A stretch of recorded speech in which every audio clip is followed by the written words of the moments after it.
Hi everyone, this is Rohit from Lifestyle Mastery, and I'm excited to have Nick Huber, who's the founder of the Sweaty Starter. He's a serial entrepreneur, investor, and a popular content creator focused on small business ownership.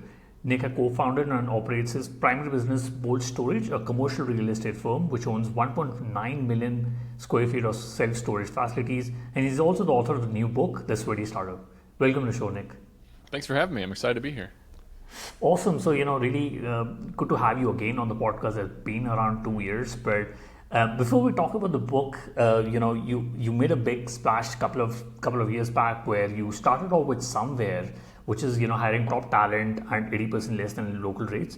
And now you've been into real estate and self storage. But what got you invest into Somewhere, and what's it all about? Yeah, so at Somewhere, I was a customer first. So I kind of built my self-storage team with folks in the Philippines, India, Sri Lanka, Colombia, in Latin America, and kind of now South Africa. But I used Somewhere's service to build my team, and then I became friendly with Marshall Haas, the owner, and I invested in the business about a year later. And then that was 2022 when I became an equity partner.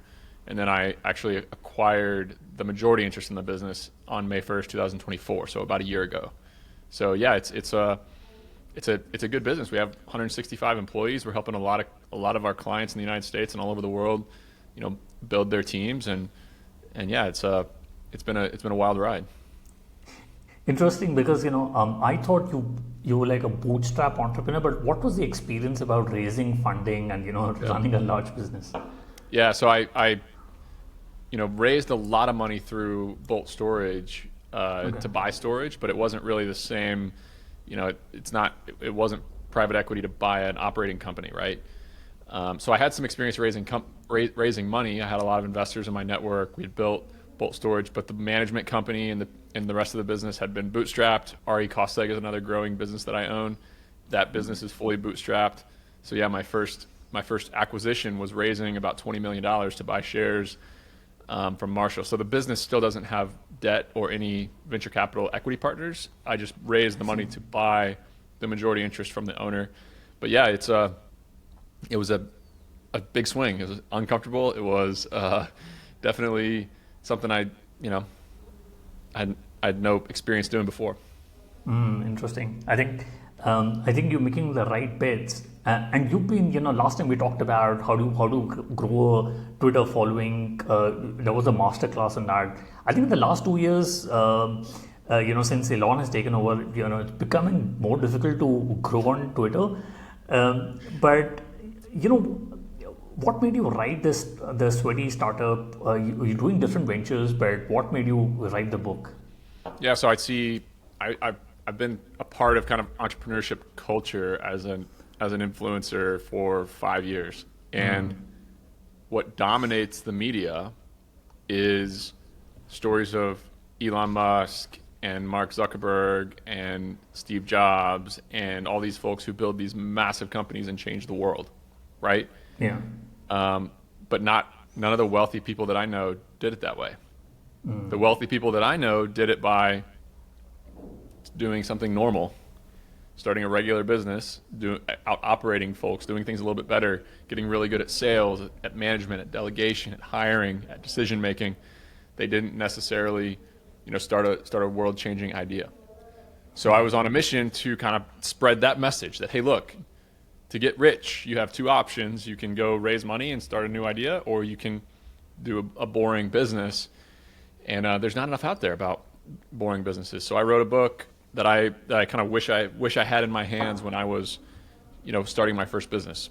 I talk about, how to hire, how to sell, how to delegate, how to make decisions, how to grow a company, and there's not a lot of that out there, unfortunately. Yeah, no, absolutely. And with AI being the new buzzword, why do you think a lot of people are overlooking on boring opportunities, and why they're looking at sexy options like AI and VC? It's because all the headlines, all the stories of people, building unicorns and huge businesses, they're all, AI apps, scalable businesses, right? So the folks who follow the media and they read these stories about people against all odds building these big businesses, they're going to naturally be drawn towards, these sexy businesses that literally can go from zero to $1 billion valuation in a year or 2 years. Yeah. So they do that. Right, and I've seen you grow. You started with a very boring business. But if somebody is just getting started, how do they get to figure out how do they pick a sweaty startup that's right for them? Yeah, so I think the chapter 4 of the book, it's kind of an opportunity selection criteria, and I go through, how to pick an idea, how to assess an idea, and how to figure out if it's going to, be profitable. But a good starting point is the most visited part of my website is a list of 200 plus business ideas. You've probably seen it, but you can go to sweatystartup.com/ideas, and you can view 300 plus business ideas. That is mostly moving something, repairing something, cleaning something, or building something, basically. Right. And if you do those boring things, you can bootstrap them. You don't have to raise capital. You don't have to have a bunch of partners, and you can be cash flow positive very early on in the journey. So I highly recommend that for people who are not, world-class networkers or, already wealthy or have already built a big business before. And should they start with their credit cards, or should they ask money from their parents, from their family and friends, and then should they go about it? I think you should trade your time for money at the beginning. Nobody wants to hear that, but go find a way to make $25 an hour or $50 an hour or $100 an hour for your time. Yeah. And when you can do that and you get too busy to go sell new work and you've got a lot of work, then you make a hire. And the next thing you know, 5 years later, you can have a really big, successful business. So I don't like the idea of going into debt for a business. I don't like the idea of putting a bunch on credit cards. Go find customers, do guerrilla marketing, trade your time for money, help them solve problems, make cash flow, and then grow your business from there. And you also make a point that most people should not be entrepreneurs. So why is that like an important warning for them? So yeah, 5 years ago, I thought everybody should be an entrepreneur. Right. I was screaming on the top of the mountains that, hey, the only way to get really wealthy is to be an entrepreneur. And that's kind of true. Like, the only way to get truly wealthy is to have equity in a business. Right. But it's really freaking hard, man. All the problems come to you. All the decision making comes to you. You are the only one accountable for putting food on the table for your family. And unfortunately, most people are not quite good enough decision makers to do it. Got it. And so would you suggest them to do a job and then you talked about having equity? So is it about investing into stocks? Is what you're suggesting? I think 90% of people would be more happy having a job forever than ever owning a business, because they just don't thrive under the chaos and uncertainty and have to making all these decisions. Every time my phone rings, as an entrepreneur, it's a problem. It's not a good thing. So most people don't love that. Like, they like to do their job well. They like to get paid well. They like to have structure. They like to have a clear way to succeed. And then they want to clock out at a certain time and then not worry about work and go about their life. That's not an option as an entrepreneur. So I think most people find a job you like, find a boss who respects you, find a work environment where you're working on stimulating things, and go build a really good life for that. But yeah, also a great way to do it is to use a job to build the skills. Yeah. Build the skills, build the bankroll, save a little bit of money, and then go launch the business after you have some skills, because it's hard to run a business without any skills as well. Right, and I love your Twitter feed, because you talk about that your children should not be doctors or lawyers, but I'm an Asian, and there we are taught that you should be a doctor or a lawyer. But if somebody has taken their parents' advice, become doctor and lawyers, should they start their own business, or should they be in that job forever? Yeah, man, I really respect doctors and lawyers, and I'm actually going to stop trashing them on the internet, because we need them, and I think it is it's a great career. Like, you can build wealth and you can set up a ton of opportunity for your kids and their kids. Yeah. But if you look down the hall, you got to look down the hall at what it looks like to win the game you're playing. And so you look at high performing doctors or high performing lawyers who are in their 30s. They're working 70 hours a week. They're super stressed. It's really hard to have kids and to hang out with those kids. You look at 40 years old, their health is starting to fail. They're still working a ton. They don't have the flexibility to go do the things that they want to be doing. So when you start to think about giving up your 30s and 40s for, being happy in your 50s and 60s, that's not a trade that's worth it for me. So I'm going to encourage my kids to not be doctors and lawyers, and I'm also going to encourage everybody who's listening to this right now to look down the hall and look at what winning, and look at that corner office, look at somebody who's doing the job you're about to do well, and they've done it well for 10, 20 years. What is their life like? What is their life like? Not enough people actually put two and two together to analyze that before they jump into something. Yeah, absolutely. And I've had Eric Jorgensen, who wrote the Almanac novel Ravikant, and he's talked about leverage, and so have you. So you talked about network, skills, and capital as key leverages. But which one do you think is the most overlooked by beginners when they start building that sort of leverage? Yeah, I love Eric. I love Eric's work. Love Naval's work. Eric's a friend of mine. I've followed Naval for a really long time. But yeah, I think that leverage is about not having a single one individual that can control your life with a decision that they make. 99% of people have one boss at their job or an owner of their company that could change their mind on one thing, and all of a sudden they don't have a job anymore and they don't have a way to feed their family. You have very little leverage. You have to do what somebody else wants you to do. Very early on in the entrepreneurial journey, you don't have cash and you need the money that customers have really bad, so those customers have a leverage over you. If the customer says jump, you say how high. If they start to mentally and emotionally abuse you on the phone, you have no choice but to say yes ma'am, no ma'am, like I'll be there to help you. As you start to get more cash, more money coming in the door, more skills, your network starts to grow, you start to reach a point where there's not a single individual, whether it be a customer, a partner, an investor, or a boss. You start to reach a level where none of those single individuals can tell you what to do or impact your life in a very negative way by decisions that they make. So it's an important mindset of an entrepreneur of, hey, how can I get leverage as soon as possible? How can I get to where not a single individual can change their mind on a whim and negatively impact my life? Whether that's a couple of different sources of income, whether it's your own business with a diversified customer base, you just have to have kind of the ability to not work with assholes if you don't want to work with assholes. Yeah. Thanks. And when you started out, how did you personally climb the leverage ladder? Was there a specific decision or event that really sped it up for you? This is a unfortunate part. There's no easy or fast way to do this. I spent the first 5 years of my career bending over backwards for customers. I was fully dependent on a lot of the customers that we had. I needed their money more than they needed me. There were other options. I didn't have any ability. I didn't have any skills to build storage facilities. I didn't have more than a couple investors to invest in those early deals. So there were a lot of people who had leverage over me. That's fine. I treated them well. I carved out what I could carve out for myself. And over time, good things started to happen. And I needed those customers a little less than they needed me. And I could say, hey, maybe you go talk to a competitor. Like, you're not a good fit for my business, right? So yeah, it's been a very long, very slow journey to leverage.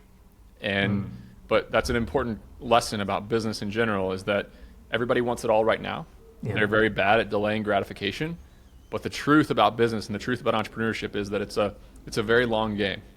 And momentum is really important, because business is like a snowball rolling down a hill.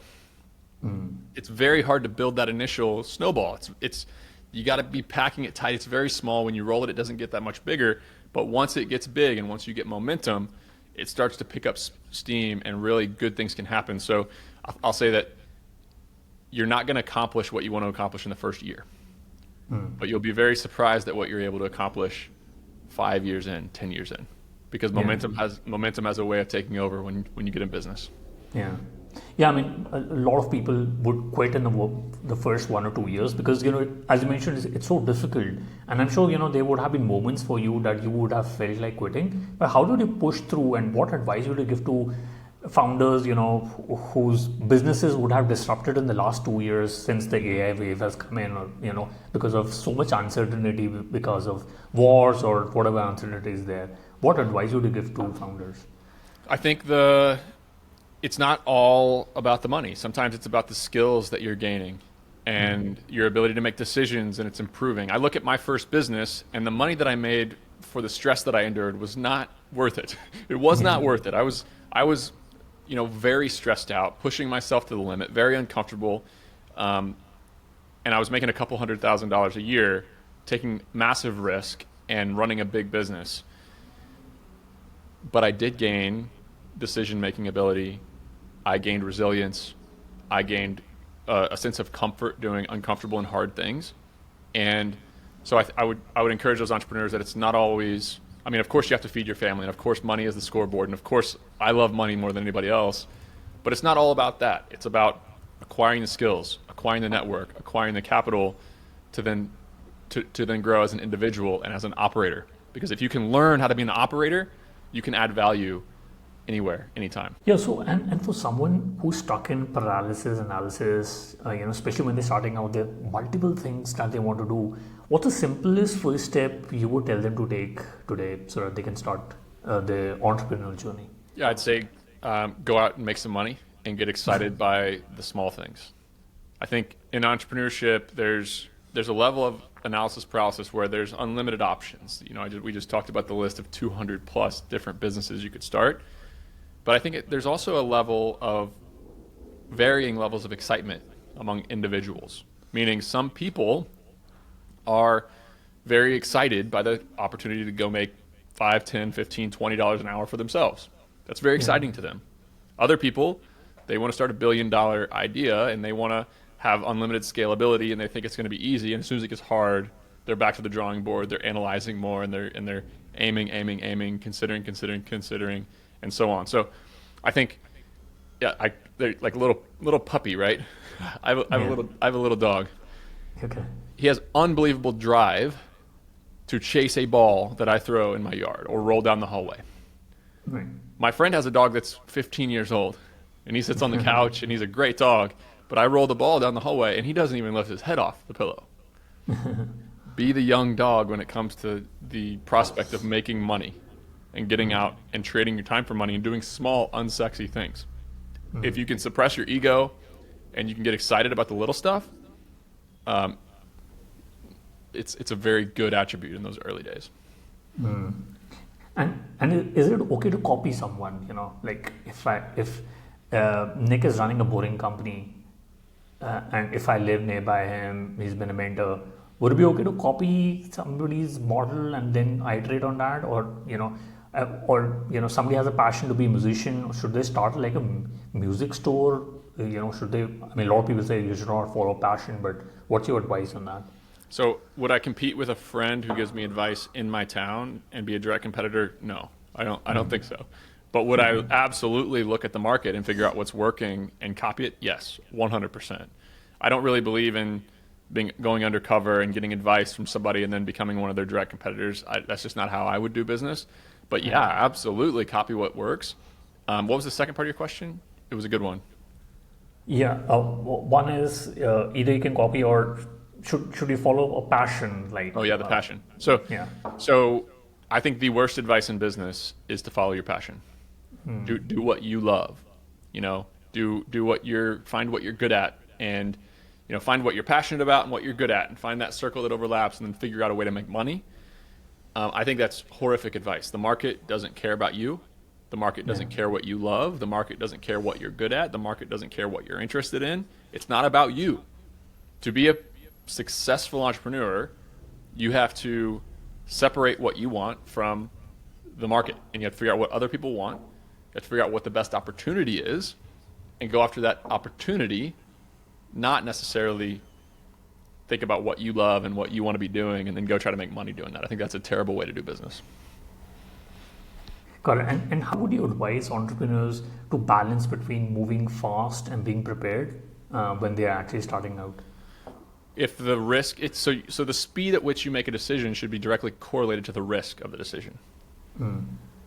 If you have a high risk decision meaning if you make the bad decision, very bad things could happen. Mhm. The worse those things could be, the more time you're going to spend on the decision. And you're going to be certain that you're correct about the decision.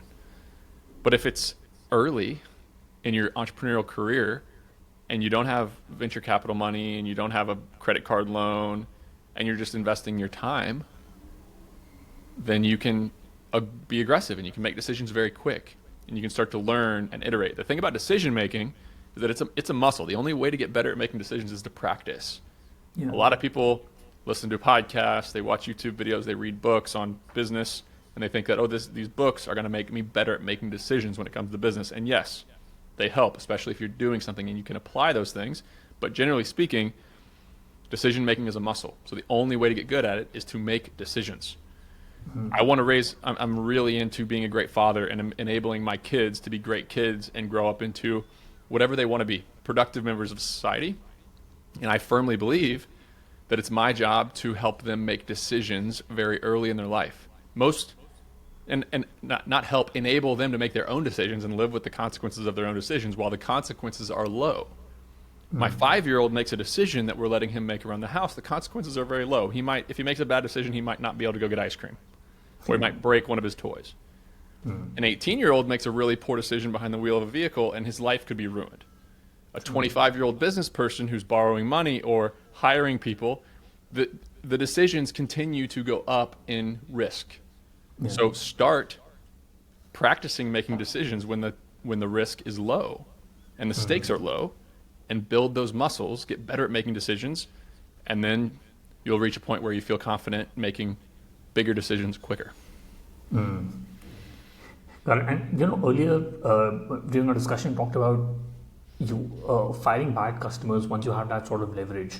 But how do you spot bad customers early before they start draining your energy? Is it true that the bad customers take up 80% of your mind space? So I have a saying, and this is not new. This is a shared by a lot of business owners, that 80% of your profits will come from 20% of your customers. And 80% of your stress will also come from 20% of your customers, but those are not always the same customers. So if you figure out what 20% of your clients are causing you 80% of your stress and say, hey, is this client actually making me 80% of my profit? Yeah. And if the answer is no, then you fire the customer. And before you know it, you're left with more good clients, more profit, and less stress. It's a process. It's very difficult. It's very difficult to step back and be unemotional about that. It's very difficult to step back, look at your business as a whole, look at your customers as a whole, look at the big picture, and start to think about the profitability of individual clients. It's very difficult. So, but when you do it, when you step back and analyze, sometimes you'll realize that some customers are not worth having. And when would you advise somebody to fire the customer? Is there like an ARR when you reach $1 million? Is when you start thinking about it, or it's when you start to get some leverage. It's when you need their money less than they need you. Yeah. So when you need their money less than they need you, and they're acting a fool, you can afford to still pay your family. You have the leverage to say, hey, I don't need to work with this person. And you can send them a note that says, hey, like, here's your money back. Let's part ways. Yeah. Got it. And what's a boring business idea that you think is still wide open in 2025? Oh, it's the thing about boring businesses is that it all depends on the region. So I had a friend in Athens I live in Athens, Georgia, the southeastern United States, near Atlanta. And he called me and he said, Nick, I want to start a house painting business. And I said, that's great. Like, tell me more. And he comes over and he said, I want to start a house painting business. I've bought a web domain. I've designed a logo. I've shopped for some, franchises. I've priced out equipment. I've ran these business plans. I've thought about my marketing plan. I've done all this work, and maybe a couple months of work on the side analyzing this house painting business. He said, Nick, what do you think? And I said, it doesn't matter what I think. It doesn't matter. House painting can be amazing in one town and terrible in the other, and your job is to figure it out, but you haven't done any of the work yet to figure it out. And so I picked up my phone and I typed in house painting on Google, And I called the first person, and they were very eager to earn my business. And they were super nice and professional on the phone. They were bragging about how they've done jobs at the university. They painted Athens Church. They've done some really big jobs, and that they can come out tomorrow morning to give me a quote. Hang up the phone, call another one, same story. Professional, eager to earn the business. The third one actually said that he would beat any price in the market, and he could come out, and he had a crew available that week to come and do the job. So I made 3 phone calls. I talked to 3 very professional people who were very eager to earn my business. And the third one said he would beat any price in the market. And my friend was there listening to me have these conversations. And I hung up the phone. And I'm like, okay, what do we think of this now? And he goes, well, I don't know if I want to compete with those people. So it's all dependent on kind of what opportunity you're seeing. You want to find a business where there's a lot of demand, and the current offering in your area is overworked, overbooked. Maybe they charge a lot of money, and you can just tell that there's not enough people offering that service. Right. And, in the book, you also highlight that the most successful entrepreneurs are not the smartest, but they're the most consistent, So how can somebody build that sort of consistency muscle so that they can, you've been producing podcasts and tweets and running multiple businesses, but how do you build that sort of consistency? So it's consistency for sure. It's the delayed gratification. It's doing the work when you don't want to do it. It's doing these hard, uncomfortable things, doing common things uncommonly well for years. That's a massive part of it. But another part of it that's often overlooked is confidence. I know a lot of people who make phenomenal money despite being average or even below average people simply because they are not insecure. I'll say that in a different way. I know a lot of people who did not score high on their SATs. They did not go to a great college. They maybe even didn't graduate high school. They're not that sharp. They're just normal old country boys or whatever it might be. But they make phenomenal money simply because they're not insecure. A lot of people are held back in this world, worried about what other people think of them, worried if they can do it, waiting for permission. And the truth about business, the truth about life in general, is that nobody's going to give you permission to do things that can give you outsized returns. Nobody was going to give a guy like me from Southern Indiana who studied labor relations in college, nobody was going to give me permission to build a real estate private equity company. Nobody was going to say, oh, Nick, you're perfectly qualified. Actually, if I would have tried to go get a job at a real estate private equity firm, they would have said, no, like you have 0 real estate on your resume. You are not qualified. You do not have permission. But I went and I built the company. And it's a small business. I'm not bragging. I'm just saying that nobody's going to give you permission to do these things. So if you look at it as a way of, hey, maybe I can do this. Yeah. One of my gifts as a human being is that I have almost an irrational level of confidence. I think things are going to be easier than they are. I think that's a trait that most entrepreneurs share, but I always think I can do it. And I get humbled all the time by business. Business is really hard, but I always think that I can do it. And that's a trait that almost all successful entrepreneurs and even successful earners and high earners that they share. They have this irrational confidence, and they don't let the insecurity of doing unique things hold them back in life. Got it. And how do you build that sort of, obviously, you need to have that sort of confidence, but how do you build that sort of circle of, of friends and mentors who can, pull you along? Are you part of some membership groups like EO, entrepreneur organizations or something? Would you suggest people to, get that sort of mentorship?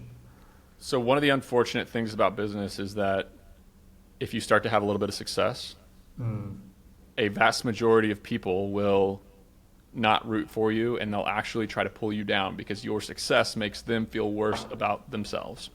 There's a especially among a lot of people who struggle in life, there's a culture of this crabs in a bucket mentality where somebody else winning is bad because there's only so much winning that can happen. There's a scarcity in the world. These folks have a scarcity mindset. And so one of the crabs trying to crawl out of the bucket, all the other crabs are going to grab them and pull them back down. That happens in life if you hang around in the wrong circles, or if you're born into the wrong family of gossip and negativity and people pulling each other back down. So one of the most important things you can do as an entrepreneur is when you can sense that people just don't have your best interest in mind. Whether it's jealousy, whether it's the way they talk about you, whether it's body language, you can just kind of tell that, hey, these folks are not gonna help me, they're not gonna serve me, and they're not gonna make me better at what I do. And I'm not saying to go through life in a selfish way, where everybody has to be able to add value to my life, but stay away from the people who are drains on your life, because man, being in these unhealthy relationships, it's career suicide. And I think, it goes all the way to marriage. If you marry the wrong person who is a manipulator or a very pessimistic person or just selfish, man, it's very, very difficult to succeed. Yeah, no, totally, I get it. And you talk a lot about managing people as you scale. Since somewhere has 165 employees, your other companies also have a lot of employees. So, what's the biggest mistake first-time founders make when they are looking to hire people? So I think it's another one of those things where hiring and delegation is a muscle. You get better at hiring and better at delegating and better at building organizations through practice. You can read books, you can listen to podcasts, you can watch YouTube videos, you can talk to other people, and you don't truly get it until you experience it and you make the mistakes and you build the teams and you hire. So I think my advice would be to start out, the first hire should be a very low risk hire, where if it goes poorly, you're fine. It's not going to be a $250,000 a year software engineer or executive or sales leader. It's going to be an $800 a month executive assistants in the Philippines, India, Sri Lanka, somewhere like that, right? So I like to practice, build the muscle of delegation hiring on some low risk roles and low risk folks. So find somebody to answer your emails and bill your clients and answer your phone and stay organized on the back end of your business. That's a very low risk first hire, in my opinion. Got it. And how's the definition of success, has it evolved since you started Storage Squad to what you're doing right now? Yeah, my career journey has been a whirlwind. I think I have some things that happened to me that were sheer luck that really accelerated what I did. I had some mentors. My father built me up. I've just hit the lottery in ways that I didn't even know it. I watched my parents have a healthy relationship. I partnered with Dan Hagberg, who is an amazing individual. I just got lucky in that regard. I found an amazing wife. The tailwinds of business hit. All of a sudden, we built that first building, and it was a massive financial success. Then I got on Twitter, and it advanced my career 50 years. So how has my definition of a success changed? I think an interesting thing is that the goalposts always move. And if you don't admit that you're always comparing yourself to other people who are bigger, better, more successful than you, then that's just not quite true. It's human nature to kind of look around. So I went from, thinking it was an unbelievable goal that in 2019 I joined a country club in town that had a $2,000 initiation, and I was able to go play golf a couple times a week, to now all my friends are enrolling their kids in private school, and my business friends all have, phenom twin engine private jets, and the goalposts definitely move. But I'm not dumb enough to realize that I'm just so phenomenally blessed with where I am today. I have a healthy family. I have the cash flow and the investments and my career. I'm doing the things I want to do, which is build companies with a lot of opportunity. And frankly, if somebody would have told me 5 years ago that I would be where I am right now at retirement, I would have said, sign me up. That's an amazing career. I would have been happy. So the fact that it's 2025 and I have this much going on is a blessing. But I also understand that, look, making money and keeping money are two different things. So I'm staying open-minded. I'm staying, very aware of blind spots and the advice that my team is giving me, and just kind of letting it soak in and having a blast, man. I love hanging out with my kids. I love hanging out with my wife. I love the relationships that I'm able to build with people, the flexibility that I'm able to have, and also some of the opportunity in front of me with, the somewhere acquisition, Bolt Storage is starting to accelerate. RE Costeg is really growing. So, yeah, it's but on the other hand, I have an insatiable amount of ambition that I can't stop biting off more than I can chew, and making these big bets. And buying somewhere was very uncomfortable. The run that we're about to go on with Bolt Storage is uncomfortable. It's just a place that I thrive, I guess. Interesting. And would we see Nick building a VC-backed startup like something in space tech? Or would you want to get into that sort of the world? I think the time to try to change the world is when you already have your financial situation situated. So if I'm able to do what I think I could potentially do over the next few years financially, and I'm still building skills that really lend itself well to doing big things, I can see myself potentially taking a big swing in the future. But right now I'm really focused on kind of the stuff I've kind of taken on in the last couple of years, because it's been a lot. Nice. And I want to talk about your book, The Sweaty Startup. So you've got a publisher, HarperCollins. What's been the entire writing process with so many things going around? How did you structure your day so that you could complete the book and do the publishing as well?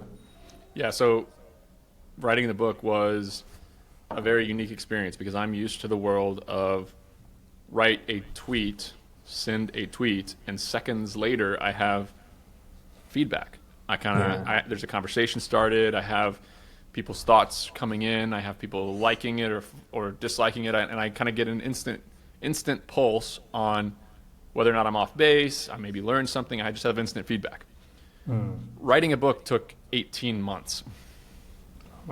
And I was trapped in a room with my writing on a page with no feedback, very little feedback. I mean, I had friends, I had a great editor, a great team, but it's unique, and it's hard to write chapter after chapter of a book and not get insecure about it. And then you go through other phases where you get really excited about it and you love a certain chapter.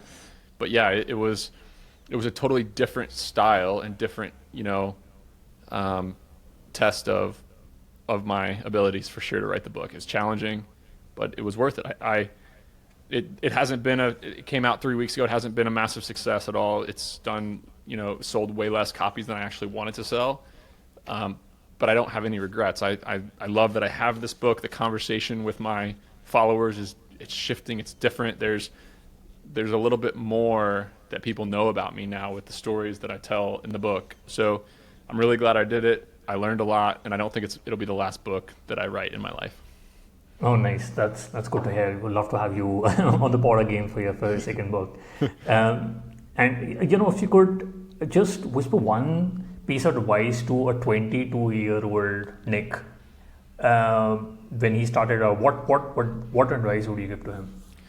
Man, I would be very careful about giving advice to myself at 22, because I wouldn't change anything about where I am today. I wouldn't want to steer a different way. I wouldn't want to get off track. I think I would be in a different financial situation if we would have started buying storage earlier, instead of we spent 3 years trying to develop storage. Only one building we got successfully built. So if we would have started buying storage early, I can make all these little micro adjustments to my career to say, I would have been a little richer if I'd have done that. I'd have been in a little different shape if I'd have done that. But I, generally speaking, feel very, very lucky about where I am. Now, if I could give one piece of advice to the listener, to somebody who's early on in their career, I would say just get excited about the stuff that nobody else is getting excited about.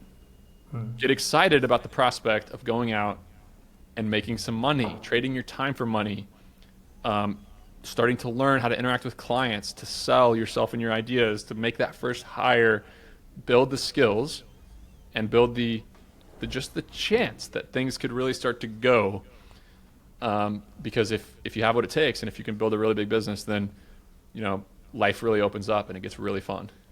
No, absolutely love it. I quickly want to the top 3. What's your favorite business book? I love the book Entrepreneurship by Dave Ramsey. It's not that popular of a business book. Very few people have read it. I love The Goal by Elihu Goldratt. Yeah. And I love Never Split the Difference by Chris Voss. Those are 3 books that are on top of mind today. Got it. I'll put that in the show notes. And do you have any favorite online tool, for example, Gmail, Slack, Zoom? Fathom is amazing. It's an AI meeting recorder. I will never run a company without Fathom. Was it? Again. Nice. I'll put that in show notes. And if you could go back in time when you started writing the book, the Sweaty Starter, what is the one thing you would have focused on or done anything differently? One thing I learned writing the book is that it's not as much advice for everybody else and people on the street. It's literally reminders to myself. These are things that are the fundamentals of the way that I see you being able to successfully build companies. So this book is, it's marketed to everybody else, and it'll help you make money, and it'll help you run a better business, and that might be true, but deep down, this book was written for me. It was written for me to become a better operator, for me to, just reminders of how to do the little things correctly, how to make decisions, how to hire, how to fire, how to delegate, how to manage, how to sell, the important things that I think separate the visionaries and the idea people from the actual operators who make the money. So yeah, it's a book written to myself. Got it, love it. And Nick, what's the best way people can know about the book, The Sweaty Startup, and your other startup somewhere? Yeah, so I think checking out that list of 200 plus business ideas at sweatystartup.com/ideas is a great place to start to get to know me and my mantra and how I think about things. You can buy the Sweaty Startup book on Amazon or anywhere books are sold. And yeah, follow me on X. I read all my X DMs if anybody wants to send me a DM. But yeah, I'm pretty available. So. Yeah, no, absolutely. We'll put that in the show notes. Nick, thank you so much for taking our time and speaking to us. I really enjoyed my conversation with you. I appreciate your work. And thank you so much for giving me the microphone. And yeah, let me know if I can ever help you. All right, cheers. Thank you.